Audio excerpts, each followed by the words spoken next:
நம்ம திருச்சியில் ஹோல்சேல் ரேட்டுக்கு ஸ்நாக்ஸ் வாங்கினோமா இங்கே எல்லாமே ஃப்ரெஷ்ஷாக கிடைக்கும்.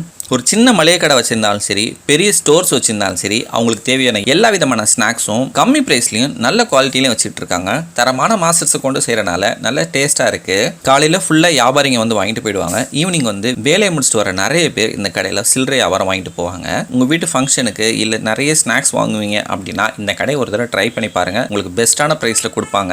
வந்து ஒரு தடவை விசிட் பண்ணி பாருங்க. வந்து பார்த்தா உங்களுக்கு சரக்கு பிடிக்கும். குவாலிட்டியாக தரமாக இருக்கும், ரேட்டும் சீப்பாக இருக்கும். உள்ளதுலே திருச்சியிலே ரேட் நம்ம சீப்பாக இருக்கும். சீரு முறுக்கு இருக்கு, எல்லடை காவேரி பட்டணத்துல எல்லடை இருக்கு, அதிர்சம், இந்த மாதிரி முறுக்குலாம் வந்து ஃப்ரெஷ்ஷா வரும். அன்னன்னைக்கு மேக்ஸிமம் வந்து ஒரு நாள் 2 நாள் தான் என்கிட்ட இருக்கும். தரமான எண்ணெய் செல்லனால சரக்கு டேஸ்டாகவும் இருக்கும், சரக்கு குவாலிட்டியா இருக்கும் நம்மள்ட்ட. வணக்கங்க. மதுரை மீனாட்சி மிச்சர் கடைன்னு தென்னூர்ல வச்சிருக்கோங்க. அண்ணா நகர் தென்னூர் சின்னசாமி நகர்ல வச்சிருக்கோம். இந்த வீடியோ பிடிச்சிருந்தா லைக் பண்ணுங்க, கமெண்ட் பண்ணுங்க, சப்ஸ்கிரைப் பண்ணுங்க. நன்றி, வணக்கம்.